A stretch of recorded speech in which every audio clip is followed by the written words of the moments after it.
रात के 10 बज चुके हैं और मैं हूं आप सभी का अपना शावेज़ मलिक दोस्तों, और हाज़िर हूं आप लोगों के सामने फिर से एक क्राइम की कहानी को लेके, एक क्राइम की घटना को लेके। दोस्तों, आए दिन हमें समाज से कुछ ऐसी घटनाएं, कुछ ऐसी क्राइम की वारदात देखने को और सुनने को मिलती हैं कि जब उसके बारे में पढ़ लिख कर, पूरी तैयारी कर रिसर्च करने के बाद में जब आपको सुनाने के लिए हम बैठते हैं तो ऐसा लगता है कि ऐसी कहानियों को सुनाकर जो मन होता ही अंदर से बहुत ज़्यादा व्याकुल हो जाता है, बहुत ज़्यादा तकलीफ़ में पहुंच जाता है। क्योंकि आए दिन कुछ इस तरीके की घटनाएं ना कि इंसानियत को शर्मसार करती हैं, बल्कि रिश्तों को कुछ इस तरीके से तार तार करती हैं कि इंसान का हर रिश्ते के ऊपर से भरोसा उठ जाता है। दोस्तों, कहा जाता है कि एक माँ अपने बेटे के लिए दुनिया की किसी भी ताकत से लड़ सकती है अपने बच्चे के लिए, चाहे उसकी बेटी हो या फिर बेटा।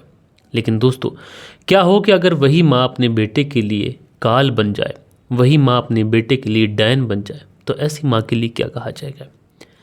दोस्तों, आज की जो कहानी मैं आप लोग को सुनाऊंगा, ये कहानी आप लोग को सोचने और समझने पर मजबूर करेगी। दोस्तों, इस कहानी के अंदर जो चीज़ें देखेंगे, इतने ज़्यादा टर्न्स एंड ट्विस्ट इस कहानी के अंदर आप लोग को देखने को मिलेंगे जब आप लोग पूरी कहानी सुनेंगे। और उसके बाद जब मैं आप लोगों से पूछूंगा इस कहानी के अंदर आखिरकार गलती किसकी थी, तो आप लोग भी सोच में पड़ जाएंगे। तो पूरी कहानी सिलसिलेवार तरीके से दोस्तों मैं आप लोग को सुनाऊंगा, लेकिन उससे पहले आप सभी लोगों से रिक्वेस्ट है कि चैनल पर पहली बार आए हैं तो इस चैनल को सब्सक्राइब कर लीजिए, क्योंकि हमारे इस चैनल पर लगातार क्राइम डॉक्यूमेंट्रीज़, क्राइम की स्टोरीज़ आती रहती हैं, जिससे आप लोग समाज और दुनिया में कहाँ कुछ क्या कुछ हो रहा है, ये सारी चीज़ों से अप टू डेट रह सकें। दरअसल बात करें दोस्तों आज की इस कहानी की, तो आज की इस कहानी की शुरुआत होती है असम से, और असम में एक जगह लगती है गुवाहाटी, और इसी गुवाहाटी के अंदर एक थाना आता है दिसपुर थाना। दोस्तों, मैं बात कर रहा हूँ 11 मई दोपहर के तकरीबन 2 बजे के आसपास। इसी दिसपुर थाने में जंगली इलाके में 2 लोग कबाड़ बीनने के लिए जंगल में गए हुए थे। अब जैसे ही ये लोग जंगल के अंदर कबाड़ बीन रहे थे, चूँकि कबाड़ी थे तो कबाड़ बीन कर ही ये अपना गुजर बसर किया करते थे। जब ये जंगल में पहुँचे और कबाड़ बीन रहे थे तो चारों तरफ निगाह दौड़ा भी रहे थे। इसी बीच इनकी नज़र एक प्लास्टिक के सूटकेस पर पड़ती है। अब जैसे ही सूटकेस पर इनकी नज़र पड़ती है तो कबाड़ी 2 थे तो दौड़ते हुए भागते हुए सूटकेस की तरफ जाते हैं, क्योंकि जिसके हाथ पहले वो सूटकेस लग जाएगा वो सूटकेस उसी का हो जाएगा। और उन्होंने सोच लिया था कि अच्छा खासा वजन होता है और कबाड़ में अच्छे खासे पैसों का ये सूटकेस बिक जाएगा, लिहाजा दोनों भागते हुए उस सूटकेस के नज़दीक पहुँचते हैं। लेकिन दोस्तों, जब ये दोनों उस सूटकेस के नज़दीक पहुँचे तो इन दोनों की रूह कांप जाती है। ना चाहते हुए भी ये दोनों की चीखें निकल जाती हैं। दरअसल उस सूटकेस में से एक हाथ बाहर लटका हुआ था, जो देखने से ऐसा लग रहा था कि शायद किसी बच्चे का हाथ है। लिहाजा वो लोग चीख चीख कर, जो आस पड़ोस के लोग होते हैं, उन सारे ही लोगों को इकट्ठा कर लेते हैं। एंड दोस्तों, अभी भी कोई उस सूटकेस को हाथ नहीं लगा रहा है। लिहाजा वहाँ से तुरंत दिसपुर थाने में फ़ोन कर दिया जाता है कि साहब इस तरीके से ये जंगल है, और इस जंगल में हमें आज ही के दिन दोपहर 2 बजे के आसपास एक बैग मिला, एक सूटकेस मिला जो कि प्लास्टिक का है, और उसमें एक बच्चे की डेड बॉडी है ऐसा लग रहा है, क्योंकि उसका जो हाथ है वो उस सूटकेस से बाहर है। अब जैसे ही पुलिस ये बात सुनती है, पुलिस तुरंत मौके पर पहुंच जाती है। एंड मौके पर पहुंचने के बाद में तुरंत उस सूटकेस को अपनी कस्टडी में लेती है। सूटकेस को खोला जाता है। जैसे ही सूटकेस को खोला जाता है तो अंदर का जो दृश्य होता है ये पुलिस को भयभीत कर देता है। दरअसल इस सूटकेस के अंदर महज एक 11 से 12 साल के बच्चे की डेड बॉडी थी। ये लड़का था। अब इस तरीके से एक लड़के की डेड बॉडी मिलना, यानी पुलिस ये सोचने और समझने में असमर्थ थी कि आखिरकार इस बच्चे की किसी से क्या दुश्मनी रही होगी। ना कोई मामला लूटपाट का है, ना कोई रंजिश का मामला हो सकता है। इस पूरे मामले में आखिर क्या चीज़ें हैं। फिर दूसरी तरफ पुलिस का ये भी ध्यान जाता है कि हो सकता है कि किसी ने घरेलू विवाद के चलते किसी से दुश्मनी निकालने के लिए उसके बच्चे का कत्ल कर कर यहाँ पर फेंक दिया। लिहाजा जो पुलिस थी, अब जो कि इस बच्चे ने ड्रेस पहन रखी थी, साथ के साथ इसके पास में आईडी कार्ड भी था। अब जैसे ही ये चीज़ें पुलिस को मिलती हैं, पुलिस तुरंत उस सूटकेस के आधार पर, जो ड्रेस उसने पहनी थी उसके आधार पर पता लगाने की कोशिश करती है कि आखिरकार ये इस तरीके की जो ड्रेस है ये कौन से स्कूल में पहनी जाती है। तो पता चलता है कि नवोदय जातीय विद्यालय वहीं पर है एक। तो वहीं पर पढ़ने वाला ये लड़का, जो कि कक्षा 5 में पढ़ता है, उम्र इसकी लगभग 11 साल के आसपास है, और इसका नाम मिन्मय है। अब मिन्मय, जिसकी उम्र 11 साल के आसपास है, कक्षा 5 में नवोदय जातीय विद्यालय में पढ़ता है। लिहाजा पुलिस जो थी इसके बारे में डिटेल निकलवाती है, तो पता चलता है कि इसकी माँ का नाम दीपाली राजवंशी है। अब पुलिस जो थी वो दीपाली राजवंशी के पास पहुँचती है। लेकिन दोस्तों पुलिस जब दीपाली राजवंशी के पास पहुंचने के बाद में इससे पूछताछ करती है तो दीपाली राजवंशी कहती है कि ऑलरेडी उसने दिसपुर थाने के अंदर गुमशुदगी की रिपोर्ट दर्ज करा रखी है 1 दिन पहले की। अब उसके बेटे के साथ में ये सब कुछ क्या हो गया, किसने कर दिया, नहीं पता। दीपाली राजवंशी ज़ोर ज़ोर से पुलिस के सामने रोने लग जाती है। अब पुलिस दीपाली की जब ये हालत देखती है तो पुलिस के कुछ अधिकारी जो थे वो उस दीपाली को छुपाने की कोशिश करते हैं। दोस्तों एक माँ का गम समझा ही जा सकता है कि इस माँ के ऊपर क्या बीत रही होगी। इसके 11 साल के बेटे की इस तरीके से निर्मम हत्या कर दी गई। माँ का रो रो कर बुरा हाल था। अब पुलिस वाले इस माँ से पूछते भी हैं। इधर पुलिस जिस रजिस्टर में एफआईआर लिखी गई थी उस रजिस्टर को भी खंगालती है। पता चलता है कि हाँ, इसने गुमशुदगी की रिपोर्ट लिखाई थी अपने बेटे की 1 दिन पहले, यानी 10 मई को। और उससे बाद से पुलिस लगातार ढूंढ रही है, लेकिन इस बच्चे का कहीं से कुछ पता नहीं था। और इसकी डेड बॉडी 11 मई दोपहर के तकरीबन 2 बजे के आसपास कवाड़ा बीनने वालों को एक सूटकेस के अंदर मिली। अब पुलिस पोस्टमार्टम की रिपोर्ट का इंतजार करती है और इधर इस पूरे केस को सुलझाने के लिए माँ से लगातार ये पूछती है कि तुम्हारी किसी से कोई दुश्मनी, कोई रंजिश या फिर हाल फिलहाल में किसी से कोई झगड़ा हुआ हो। तो जो माँ होती है वो इन सारी बातों से इनकार कर देती है। वो कहती है कि साहब, हम तो बहुत सीधे साधे व्यक्ति हैं, ना हमारी किसी से कोई लड़ाई है, ना कोई झगड़ा है, न किसी से कोई पैसों का लेन देन है, न किसी से कोई ज़मीनी विवाद है। तो यहाँ पर जो पुलिस होती है दीपाली राजवंशी से ये पूछती है कि अच्छा ये बताओ कि तुम्हारे पति कहाँ हैं। अब जैसे ही दीपाली राजवंशी से ये पूछा जाता है तो पुलिस को यहाँ पर बड़ी ही चौंकाने वाली बात पता चलती है। पुलिस को पता चलता है कि दीपाली राजवंशी अपने बेटे के साथ में अकेले रहा करती थी और इसके जो पति हैं उनके साथ में इसका तकरीबन 2 से 3 महीने पहले तलाक हो चुका है। अब जैसे ही ये चीज़ें पुलिस को पता चलती हैं, साथ के साथ दीपाली राजवंशी पुलिस को जिस तरीके के जवाब दे रही थी उससे भी कहीं ना कहीं पुलिस को दीपाली राजवंशी के ऊपर डाउट हो रहा था। लिहाजा पुलिस अब जो थी वो तलाक के पीछे के रीजंस को खंगालने की कोशिश करती है। उसके पति तक पहुंचा जाता है, पति से पूछताछ की जाती है क्योंकि शक के दायरे में पति भी आता है।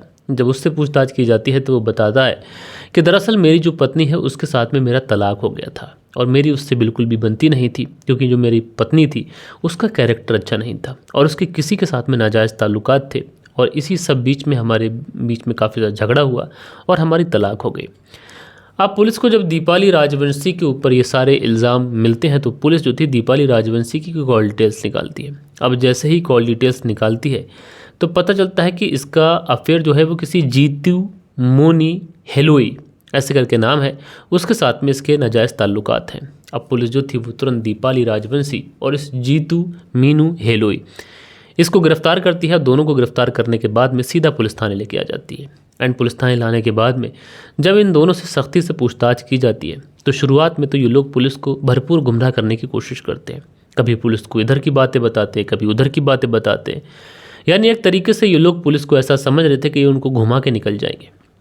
लेकिन शायद यहाँ पर ये इनकी सबसे बड़ी गलती थी, क्योंकि ये कोई पेशेवर कातिल, कोई पेशेवर मुजरिम थे नहीं। लिहाजा पुलिस की सख्ती के आगे ये लोग टूटते हैं और टूटने के बाद में दीपाली राजवंशी जो कहानी सुनाती है दोस्तों, उस कहानी को सुनने के बाद में हर कोई हैरान और परेशान हो जाता है।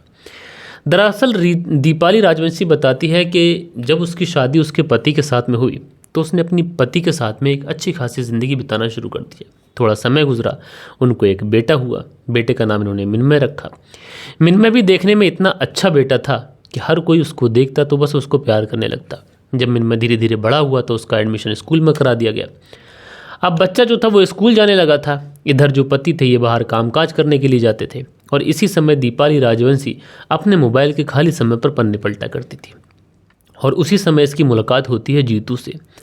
अब जीतू से जब इसकी मुलाकात होती है तो दोनों के बीच में हाय हेलो बातचीत शुरू होती है और उसके बाद में इन दोनों के बीच में मोहब्बत का इजहार होता है। अब इन चीज़ों को मोहब्बत कहना भी एक तरीके से गलत है। इन दोनों के बीच में नाजायज़ ताल्लुकातों की शुरुआत होती है और उसके बाद में दोनों के बीच में मिलना मिलाना शुरू हो जाता है। अब ये दोनों को जब भी मौका मिलता है एक दूसरे से मिलते, मुलाकात करते, एक दूसरे के साथ में शारीरिक संबंध बनाते। लेकिन दोस्तों कहा जाता है, एक बहुत पुरानी कहावत है कि बिल्ली चाहे कितना ही आंखें मूंद कर दूध पिए और बिल्ली को ये लगता है कि उसने आंखें मूंद ली हैं तो सारी दुनिया में अंधेरा है। बस इसी तरीके से ये लोग भी कर रहे थे। इन लोगों को लग रहा था कि हमने सब कुछ चोरी छुप के किया है तो किसी को कुछ कानो बान खबर नहीं लगी। लेकिन दोस्तों कहा जाता है कि इश्क और मुश्क ये चीज़ें ऐसी होती हैं कि छुपाए छुप नहीं पाती और इस सब के बारे में दीपाली राजवंशी के पति को खबर लग जाती है। दीपाली के पति को जब खबर लगती है कि दीपाली मेरी पीठ पीछे अपने प्रेमी से मुलाकातें करती है, उसके साथ में अनैतिक संबंध बनाती है, तो जो दीपाली का पति था वो दीपाली से इस बारे में बात करता है, लेकिन दीपाली इन सारी बातों को सिरे से खारिज कर देती है। दीपाली कहती है कि तुम्हारे किसी ने कान भर दिए, दरअसल ऐसा कुछ भी नहीं है। ये सारी बातें दीपाली का पति सुनता है, लेकिन उसके बाद में इग्नोर करता है। थोड़ा समय और गुजरता है, लेकिन धीरे धीरे अब उसने अपनी पत्नी के ऊपर नज़र रखना चालू कर दिया था और उसको ये रियलाइज़ होता है कि हाँ, वाकई में उसकी पत्नी के किसी के साथ में नाजायज़ ताल्लुकात हैं। इसी बात को लेकर दोनों के बीच में आए दिन झगड़ा तकरार जैसी जो चीज़ें थी वो होने लगती हैं। झगड़ा तकरार इस कदर बढ़ जाता है कि आखिरकार ये दोनों एक दूसरे से अलग होने का फैसला कर लेते हैं। उसके बाद में दीपाली राजवंशी अपने पति से तलाक ले लेती है और बच्चे की जो कस्टडी थी वो इसी दीपाली के हाथ में आई थी। एंड उसके बाद में दीपाली अपने इस बेटे को लेकर अलग सेपरेट एक किराए के मकान में रहने लगी थी। लेकिन वहाँ पर जो बच्चा स्कूल चला जाता तो दीपाली तुरंत अपने प्रेमी जीतू को बुलाती और उसके साथ में नाजायज़ ताल्लुकात बनाती। यही सारी चीज़ें चलती रहती। लेकिन दोस्तों, इन दोनों को एक दूसरे की लत इस कदर लग चुकी थी कि ज़्यादातर समय एक दूसरे के साथ ही गुजारना चाहते थे। लेकिन जो बच्चा निर्मम था उसकी उम्र लगभग 11 साल के आसपास हो चुकी थी, तो अच्छे भले को बहुत अच्छे भांति वो समझता था। इसलिए वो कई का बार चूँकि इन दोनों को देख भी लेता तो इन दोनों को ऐसा लगता है कि ये जो बच्चा है ये हमारे बीच में रोड़ा बन रहा है और ये हमारे बीच में जो ताल्लुकात बन रहे हैं उनको सही तरीके से बनाने नहीं दे रहा है। इसी वजह से ये दोनों प्लानिंग करते हैं और प्लानिंग के तहत ही इस निर्मम की हत्या करते हैं। हत्या करने के बाद में उसके शव को एक बैग में पैक करते हैं, एक सूटकेस में। उसके बाद इनके पास ग्लैमर मोटरसाइकिल होती है, उसी ग्लैमर मोटरसाइकिल पर रखते हैं और इसी गुवाहाटी के पास में जो जंगल होते उन्हीं जंगलों में उसकी डेड बॉडी को फेंक आते हैं। अगले दिन यानी 11 मई दोपहर के तकरीबन 2 बजे के आसपास कुछ कबाड़ी उस जंगल में कबाड़ा पीने के लिए जाते हैं एंड उसी समय उनकी नज़र उस सूटकेस पर पड़ जाती है। जैसे ही उनकी नज़र सूटकेस पर पड़ती है वो लोग दौड़कर वहाँ पहुँचते हैं तो पता चलता है कि सूटकेस के अंदर तो डेड बॉडी है और उसके बाद में पुलिस इस पूरे केस का बहुत ही आसानी के साथ में खुलासा कर देती है। तो दोस्तों, आप लोग ऐसी माँ के बारे में क्या कहना चाहते हैं? आप लोग बताइएगा कि इस सब में माँ की गलती है या फिर बाप की गलती है या फिर उस बच्चे की गलती है। आप लोगों को जो भी लगता है आप लोग अपनी राय नीचे कमेंट्स बॉक्स में ज़रूर से ज़रूर दीजिएगा और चैनल पर अगर पहली बार आए हैं तो सब्सक्राइब ज़रूर कर लीजिएगा और आप लोग अपने कमेंट्स ज़रूर किया करें, क्योंकि दोस्तों आप लोग के कमेंट्स आते हैं तो अगले दिन मैं उन कमेंट्स को पढ़ता हूँ तो मुझे भी अच्छा लगता है और आप लोगों को भी अच्छा लगता है। तो चलते हैं दोस्तों, कल के दिन आप लोगों के कुछ कमेंट्स भी थे, वक्त होता है कि आप लोग के कमेंट्स पढ़ लिए जाएं। सो दोस्तों, हमारे चैनल पर जो कल के दिन कमेंट्स आए थे इसमें अब्दुल मुस्तकी लिखते हैं, अस्सलाम वालेकुम भाई, मैं दुबई से आपका वीडियो देखता हूँ। तो अब्दुल मुस्तकी जी आपका बहुत बहुत शुक्रिया। वालेकुम सलाम भाई। देव कुमार जी हैं लिखते हैं टू नैस जी, तो देव कुमार जी मेरे भाई शुक्रिया। ए.के. खान हैं लिखते हैं बहुत अच्छी कहानी है। ए.के. खान जी मेरे भाई शुक्रिया। प्रियंका सिंह हैं लिखते हैं कहानी अच्छी लगी भैया, गॉड ब्लेस यू। तो प्रियंका सिंह जी बहन आपका बहुत बहुत शुक्रिया। अली रोशन हैं लिखते हैं नाइस स्टोरी भैया, तो अली रोशन जी आपका बहुत बहुत शुक्रिया। जावेद अंसारी हैं लिखते हैं कहानी अच्छी है मलिक भाई, मैं आपके साथ हूँ, अल्लाह आपको कामयाब करे। तो जावेद अंसारी जी मेरे भाई आपका बहुत बहुत शुक्रिया। कुंदन पाल हैं लिखते हैं मलिक साहब प्रणाम, तो भैया प्रणाम, कैसे हैं? ए.के. खान लिखते हैं सुपर स्टोरी भाई, तो ए.के. खान जी शुक्रिया आपका। प्रकाश राज लिखते हैं नाइस स्टोरी सर जी, बेंगलोर से, तो प्रकाश राज जी आपका बहुत बहुत शुक्रिया। प्रियंका सिंह लिखते हैं आपकी स्टोरी हमेशा ही अच्छी और सच्ची होती हैं भैया, तो प्रियंका सिंह जी बहन आपका बहुत बहुत शुक्रिया। दिनेश कुमार लिखते हैं भाई आज जी जो स्टोरी आपने सुनाई है बहुत बढ़िया, तो दिनेश कुमार जी शुक्रिया। दिनेश कुमार आगे लिखते हैं मलिक भाई बढ़िया कहानी है आपकी, दिनेश कुमार जी शुक्रिया।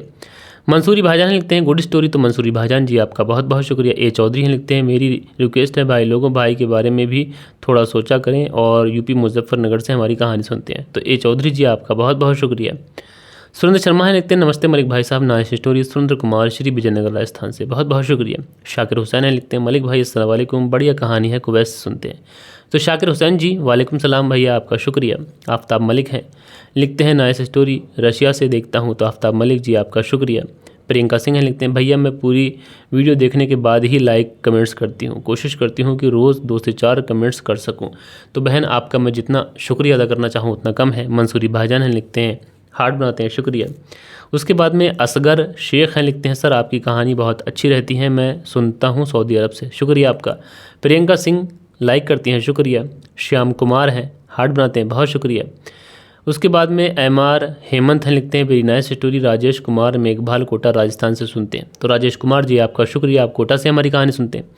लाइफ फैक्ट हैं लिखते हैं आदमी फूंदों की तरफ फुदकनी है लेकिन गलती औरत की है, तो ये सारी बातें लिखते हैं लाइफ फैक्ट करके, आपका शुक्रिया। उसके बाद में लाइक अब्बास हैं, लिखते हैं अस्सलाम वालेकुम शाबिज़ भाई। लाइक अब्बास गुलिस्तानाज़ बागपत यूपी से कहानी सुनते हैं। तो लाइक अब्बास जी वालेकुम सलाम, शुक्रिया आपका। माजिद अंसारी लिखते हैं अस्सलाम वालेकुम। वालेकुम सलाम। नसीर अहमद हैं, सलाम करते हैं भाई, वालेकुम सलाम। सुनील त्यागी हैं, लिखते हैं नमस्कार मलिक भाई साहब। रेनू सुनील त्यागी शाहना बुलंदशहर से। तो भाई नमस्कार, कैसे हैं आप? आपका शुक्रिया। एक खान है, लिखते हैं तीनों का कसूर है भाई। एक खान जी शुक्रिया। उसके बाद में जमालुद्दीन हैं, अपना कमेंट्स करते हैं, शुक्रिया। अलबफ़ा कमेंट्स करते हैं, शुक्रिया। राशिद खान कमेंट्स करते हैं, बहुत बहुत शुक्रिया। डी के राज कमेंट्स करते हैं, बहुत बहुत शुक्रिया। सुनील त्यागी जी अपना प्यारा सा कमेंट्स करते हैं, बहुत बहुत शुक्रिया। नसीर अहमद लिखते हैं कहानी सुनने के बाद मैं ये कहूँगा कि कुछ लोग ऐसे होते हैं कि जिनकी ज़िंदगी में मकसद दूसरों को परेशान करना होता है। नसीर अहमद जी बहुत अच्छी बात कही आपने, शुक्रिया। सेंटर जिल बीकानेर से सुनील चौधरी जी आज काफ़ी दिनों के बाद में कमेंट्स करते हैं भाई, आपका बहुत बहुत शुक्रिया। और उसके बाद में अगला जो कमेंट्स है वीरेंद्र कुमार का है। तो वीरेंद्र कुमार जी शुक्रिया। सुनील त्यागी हैं, लिखते हैं दोनों चैनल की कहानी सुनते हैं। रेनू सुनील त्यागी शाहना शहर से। जी भाई बहुत बहुत शुक्रिया।